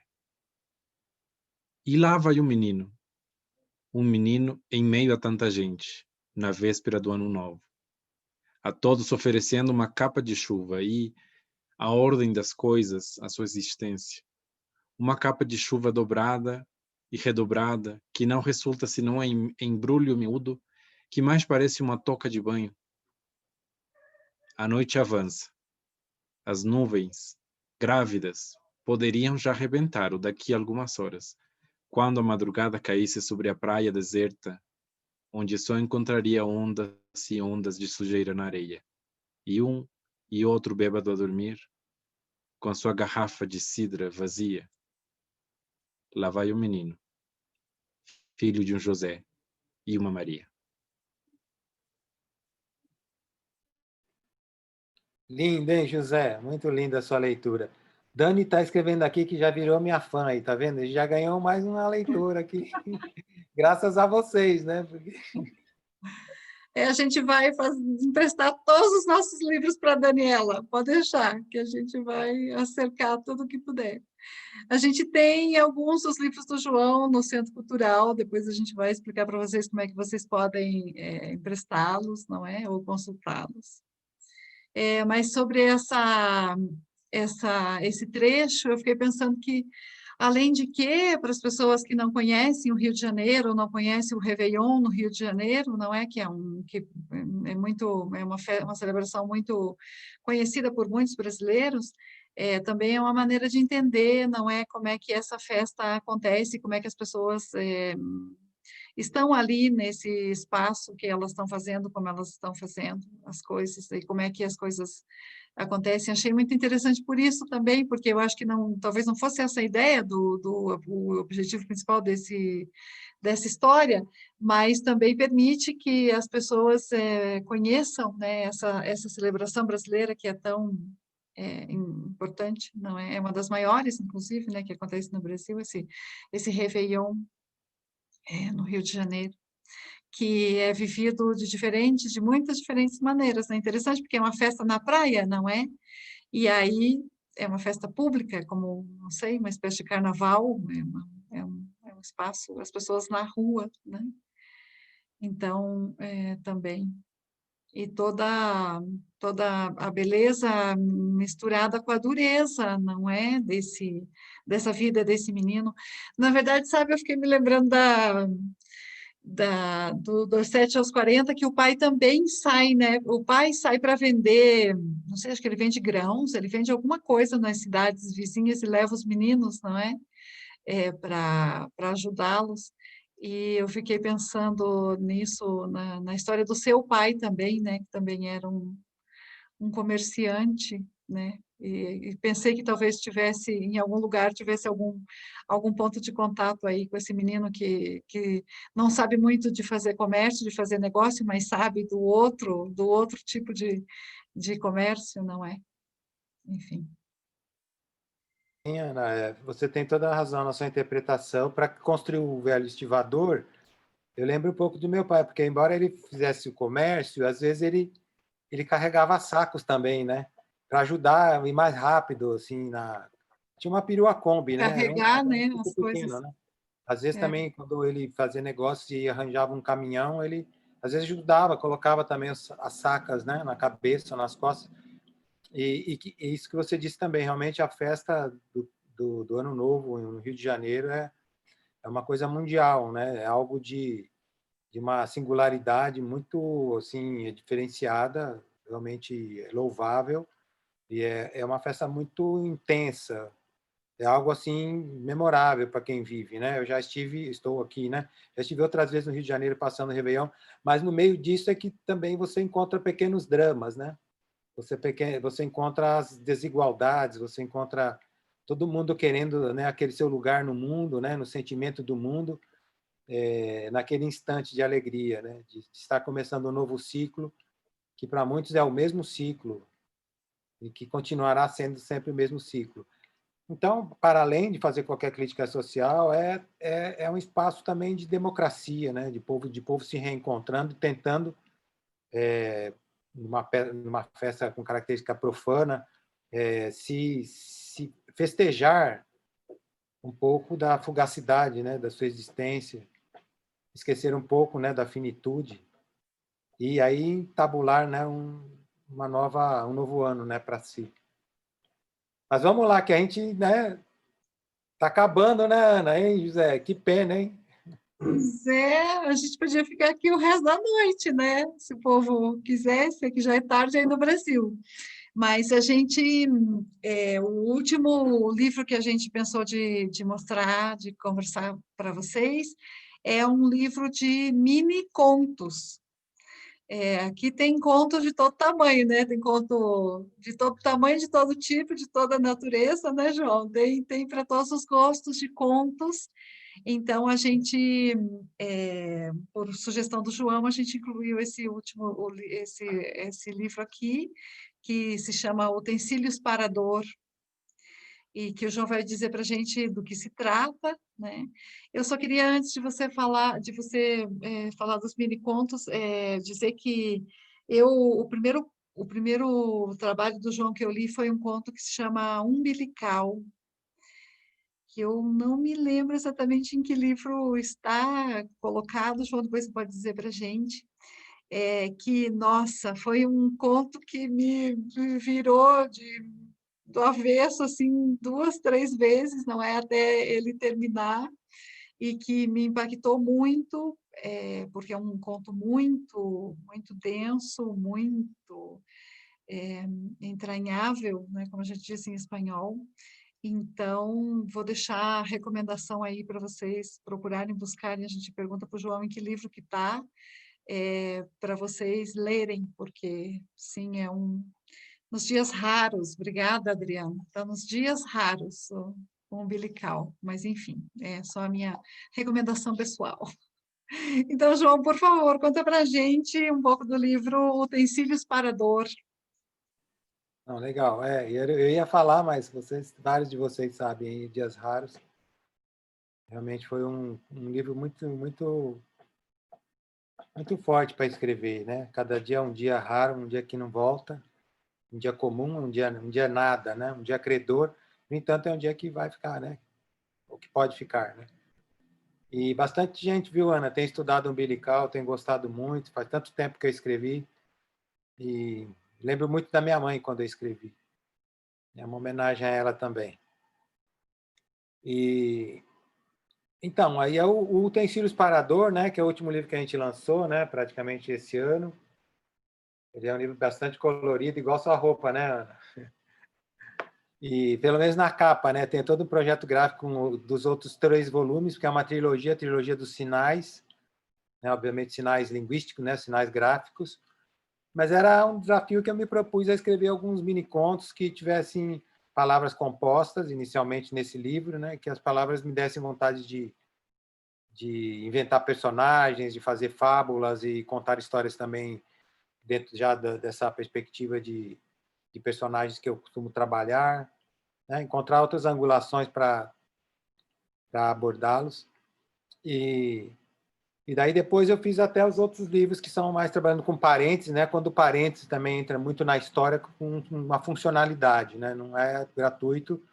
E assim também depois o outro livro que é com 2 pontos. Então as histórias aparecem sempre com 2 pontos e eles vão criando forças, né? De elementos narrativos que não são muito comuns, né? E tem alguns contos mais curtinhos, outros um pouquinho maiores, tal. E eu queria ler alguns aqui para vocês, muito curtos. Eu sei que vocês devem ter tempo, né? Não sei se está dimensionado para 1h30 com a conversa, mas se vocês quiserem, a gente pode ficar. Primeiro, eu queria ler um aqui que tem um pouco a ver com o que nós estamos vivendo agora. E foi escrito há muito tempo, né? Esses livros estão escritos há quase 2 anos. Eu nunca publico um livro que eu acabei de escrever. Fica um tempo lá, igual o vinho, lá dormindo um pouco, né? E os livros que eu estou escrevendo agora provavelmente vão sair daqui 2 ou 3 anos, mas outros já estão, né? A gente já tem 3 contratos para o ano que vem, já tem livros inclusive já indo para a gráfica agora em janeiro.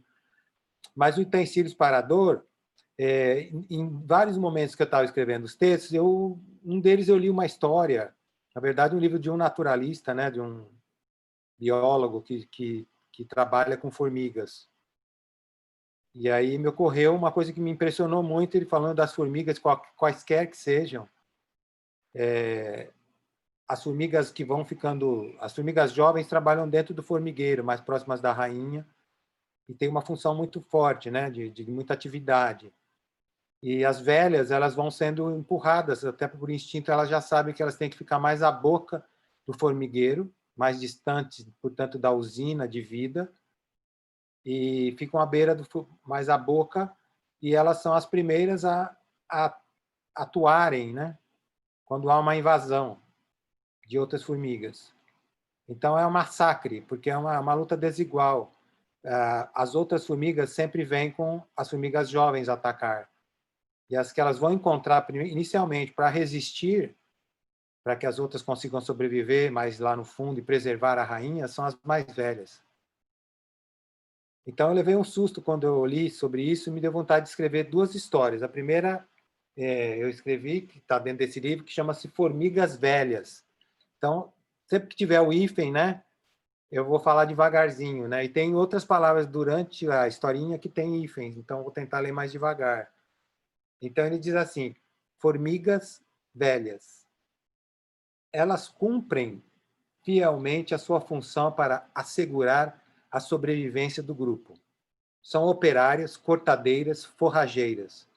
Quando velhas ou doentes, deslocam-se para a boca do formigueiro, onde permanecem de sentinela a fim de dar o primeiro combate às intrusas, que são, invariavelmente, de outras castas, sadias e jovens e fortes.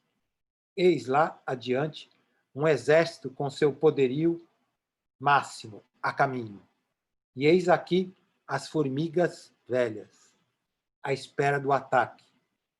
Penso no massacre que a natureza reserva aos mais fracos, como minha mãe.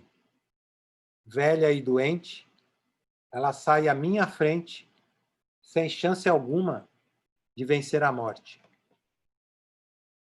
Então, o Formigas Velhas, ele é um primeiro ponto e parece que foi escrito para agora, né? Que os idosos estão morrendo mais depressa, são os primeiros a morrer, até para quê? Como se fosse uma entrega de existência, um sacrifício para que os outros permaneçam, né? E aí veio a ideia de escrever o outro lado, que seria... deixa eu ver aqui se eu acho. Seria...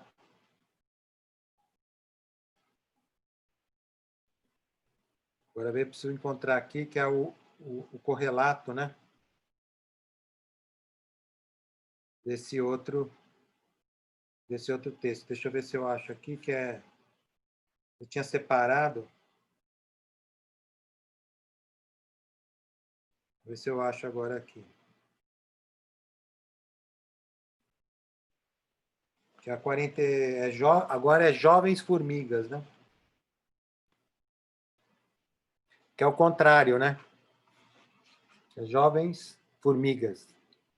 Elas, sadias e jovens e fortes, são destacadas para, em grupo, atacar outros formigueiros.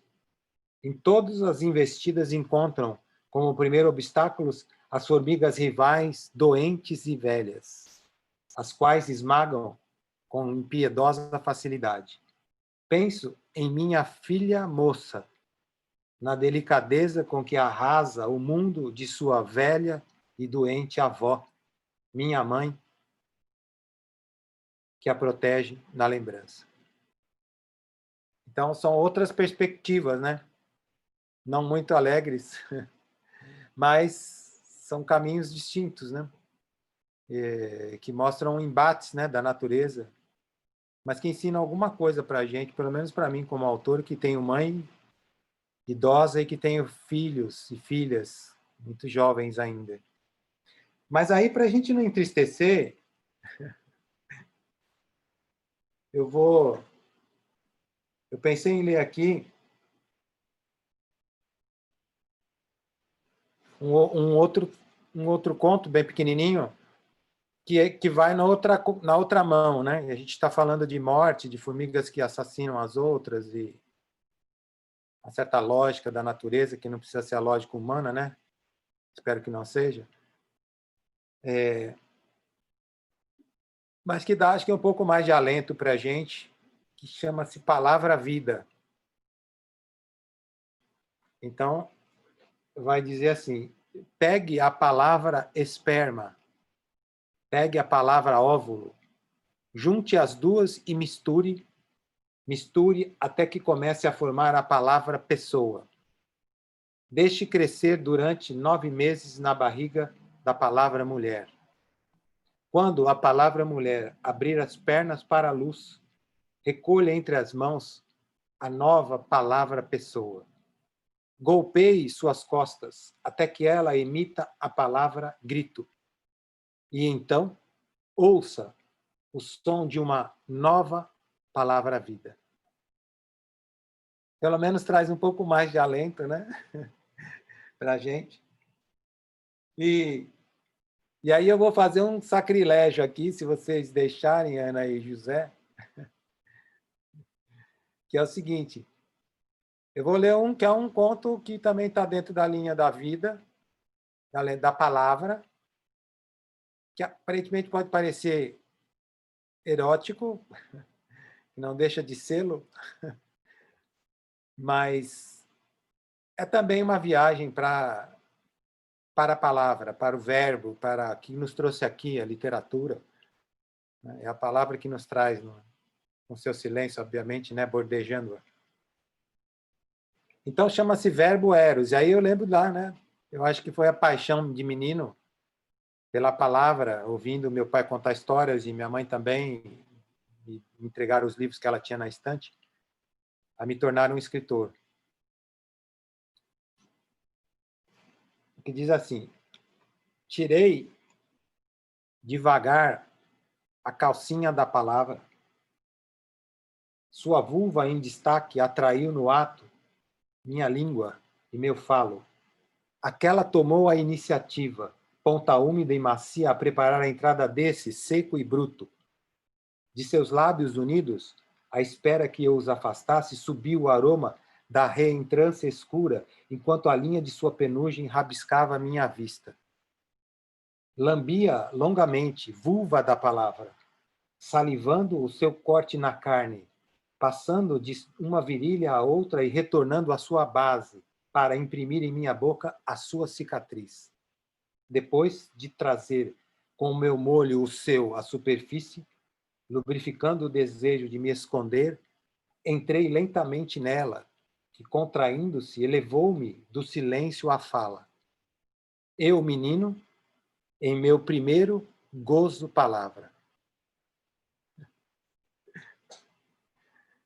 Então é uma outra viagem, né? Uma outra viagem que esses contos me proporcionaram, talvez saindo um pouco da narrativa e pensando na palavra não como simplesmente histórias de metalinguagem, mas histórias que nos recompõem ao verbo que nos deu início, né? Que nos voltam a lembrar que a palavra pode, de alguma forma, nos libertar, nos trazer, nos unir e nos dar o silêncio também, né? Que o silêncio advém se a gente souber nos valer do tempo certo da palavra. Então, eu agradeço muito. Espero que não cause nenhum problema aí no YouTube. Acho que não, a gente também espera que não, enfim. Mas eu acho que um escritor tem que enfrentar o que vier e ele tem que ter coragem de apresentar seus riscos, né, de aturar os riscos. E para crescer, eu acho que a gente tem que se machucar, tem que doer, tem que estar pronto para os ferimentos que virão, mas também tem que estar convicto de que não há algo inevitável senão crescer. Mesmo que o crescer leve para um ponto de maturidade que faça com que daí para frente a fruta só tenha que partir para o seu final. Há que se crescer até aí. Que bom que a gente possa estar juntos, né? Que a gente vê a vida crescendo um pouco entre nós.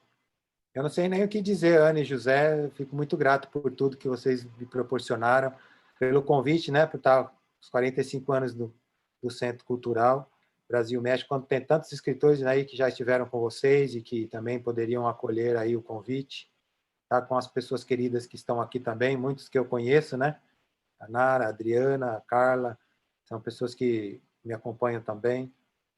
E é muito bom saber que a gente tem uma literatura que nos irmana, nos faz comungar quando o mundo, tantas vezes, nos quer separar. Acho que a literatura, se a gente fizer o pequeno esforço, né, de nossa parte, ela vai nos unir mais. Ela nunca deixará de ser uma tessitura da qual cada um de nós entra com uma linha, mas é preciso dar os nós e os laços para que ela não se desfaça. E no meio dessas tessituras sempre tem os espaços vazios, né, como as redes. E curiosamente, até nas redes de arrasto que trazem os peixes, é justamente por ter os espaços é que consegue se colher do fundo do mar algumas riquezas que nos dão alimento, né? A rede tem que ter espaços vazios. Então a gente tem aqui, né, nesses quadradinhos aqui, os espaços cheios e os espaços vazios que faltam ao coração, eles um dia serão preenchidos com outros encontros. É preciso ter alguma parte, né, para fazer a roda girar, é oca. Uma parte que ou a gente já nasceu com ela sem nada, ou que a gente perdeu no caminho, se tornou parte de nós, né, com a sua ausência. Mas por ser parte de nós, essa ausência, esse vazio, esse oco também nos move para seguirmos comovidos, né, movidos juntos, né, nessa viagem aí. É muito bom estar com vocês. Ai, muito obrigada, João. Imagina, a gente que agradece. É um prazer enorme poder conseguir dedicar um tempo, né? Que vocês dedicassem os seus tempos também aqui para a gente conhecer outras coisas e pensar em outras coisas poéticas de maneira conjunta, ainda pela distância, não? O João já foi lendo alguns dos comentários aqui no chat, mas tem uma pergunta do Javier Samúdio. Ele diz que ele queria perguntar como você consegue observar e interiorizar as coisas da vida e transformá-las em palavras tão sensíveis.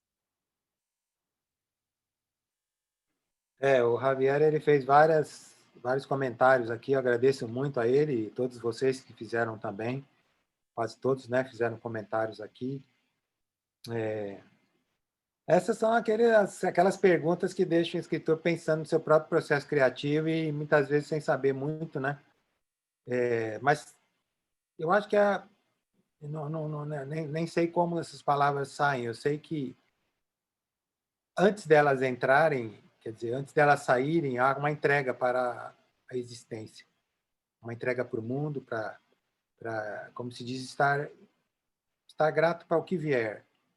O que a gente vier, o que tiver que a gente colher na nossa rede, a gente pega. E às vezes são os anéis, né, que estavam perdidos no tesouro no fundo do mar. Mas às vezes são pedras, são pedaços de naufrágios de outros. Às vezes são algas marinhas. Às vezes são detritos do próprio mar jogado por outros homens.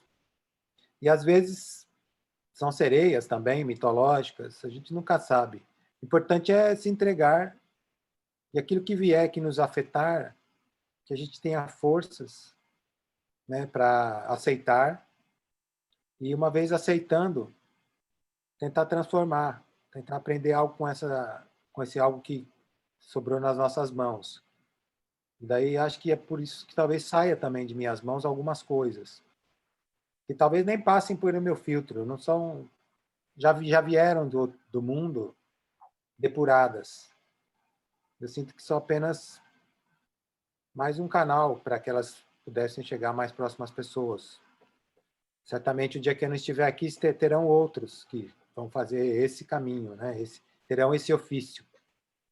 Eu acho que esse é um ponto bom, né, para a gente falar do artista, independentemente de seja um escritor ou não, de estar sempre aberto às transformações. Elas são muito custosas para a gente, elas são doloridas, mais das vezes, mas elas são a única forma de nos levar ao passo adiante. E não estou dizendo passo adiante como um grande salto de qualidade de um minuto para outro, mas os passos discretos de um dia para o outro, quando então, depois de muito tempo, a gente terá percebido que percorreu muitos quilômetros, às vezes anos-luzes de distância. É devagarzinho que a gente vai fazendo essas transformações. E Eu sei que também há um trabalho de disciplina, de estar sentado, né, o tempo todo, esperando e atuando para que essa transformação ocorra no âmbito da palavra. Então, há quem diga já, né, num lindo dos poemas, que ter atenção para com as coisas também é uma forma de oração. E aí, sendo assim, acredito que toda manhã sentar, para mim, é quase que uma prece para o universo. Não de pedido, né, de súplica, de nada, mas de agradecimento. E talvez agradecendo, o universo me dê mais ainda. Né? Esteja atento e ouvindo a minha gratidão. E no momento seguinte já estou lá eu escrevendo alguma coisa que eu nem sei que é escrever e que vai ganhando uma configuração, né? Vai ganhando as suas divisas, seus contornos.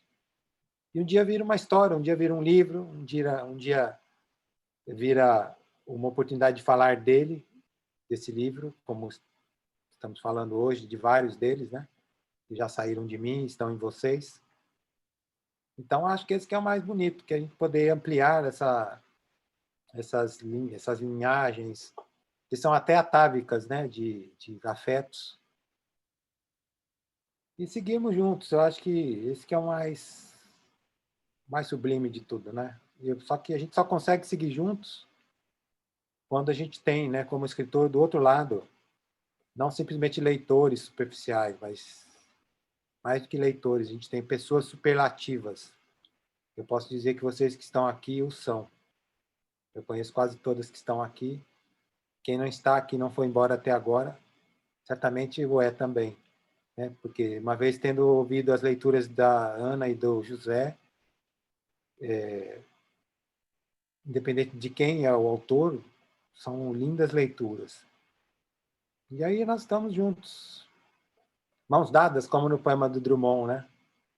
E eu acho que mais que mãos dadas hoje, a gente tem as almas costuradas para fazer essa tecelagem aí que nos torna mais fortes, né? Como no poema do João Cabral, de teia, vai se tornando tela, de tela tenda, de tenda toldo, que é uma tessitura ainda mais, né? Mais forte ainda. É isso. O que mais tem de pergunta aqui? Tem agradecimentos aqui, o pessoal aqui agradecendo. Isso, Voz. tem muitos elogios e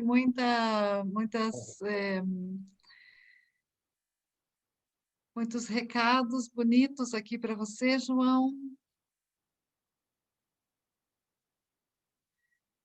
Tem o pessoal E aqui, né? Tem a Nara, tem a Carla, tem a isso. Diana, tem Cristane, tem Javier, tem todo mundo aqui, Dani, pessoal aqui todo, né, se manifestando. Isso é muito... Às vezes eu lembro de um microconto que eu escrevi, que a vida às vezes é uma ilha de tristeza, mas cercado de alegrias. Hoje senti que teve muitas tristezas nesse dia, mas cercado das alegrias, sobretudo essas de final de dia com vocês. Estou muito grato por vocês terem me proporcionado essa felicidade aqui. Os namastê, né? Nara, vamos namastê. E aí, o que mais Então, vocês têm para mim, pode ficar à vontade. alguém quisera perguntar mais alguma coisa? Aproveitem. Aqui. Então, nós quiséramos agradecer do fundo do coração pela sua generosidade, pelo seu tempo, pela sua disponibilidade de registrar todas essas palavras, de publicá-las, de possibilitar que elas cheguem, né? E cheguem de uma maneira tão bonita, não só pelas palavras, mas também pelos objetos, livros que seguram essas palavras, que em alguns casos são obras de arte. Nós continuaremos aqui no México difundindo a sua obra para quem se deixe, como a gente diz em espanhol, não é? Sempre que puder, a gente vai estar lendo, vai estar indicando na nossa biblioteca. Nós temos uma biblioteca especializada em obras de português do Brasil, que a gente sempre está recebendo pessoas, agora não tanto, mas normalmente sim. E aí a gente também tem alguns dos seus livros, a gente indica, a gente empresta, e nós continuaremos, que por sorte, não é? Todos nós passaremos, mas os seus livros ficarão. E aí a gente, quando eu acho que quando se publica um livro, ele vai para o mundo, né? Ele vai para algum lugar e às vezes justamente a gente nunca sabe onde ele vai chegar. Então isso é o bonito também de ver que outras pessoas em outros lados, em que você saiba que em outras latitudes existem pessoas que estão conhecendo a sua obra, né? E que bom, que feliz que a gente pode fazer um pouquinho desse trabalho, porque a gente vai crescendo junto, na verdade, não é? Não é possível ler a sua obra sem ir para outro patamar, outro status, não é? Então, nós agradecemos muito, João, agradecemos muito a presença de todos vocês, muito obrigada. Queremos dizer que as portas do Centro Cultural sempre estiveram abertas durante esses 45 anos, continuarão estando abertas. Nós estamos buscando as maneiras de chegar e de fazer o nosso acometido ainda, né, apesar dessa pandemia, que esperemos que pronto se acabe, mas enquanto ela não acaba, a gente continua lendo, fazendo poesia, né, resistindo como se pode, né, construindo alegria juntos. Muito obrigada a todos, muito boa noite, fiquem todos bem, cuidem-se muito, por favor, e continuemos. Obrigado, viu, Ana e José, Obrigada. mais uma vez, obrigadíssimo mesmo, né? A gente está junto de novo. E o mundo vai abrir clareiras, sem dúvida, e a gente vai se reencontrar em outros momentos. Vamos lançar livros aí no México, vamos nos encontrar de novo no Centro Cultural, vamos a Guadalajara, vamos, né, fazer muitas coisas que a gente gostaria de fazer e vamos ampliar os afetos aí. Eu agradeço mais uma vez a vocês, né? E também ao público que estava conosco aqui. Namastê para todos aí.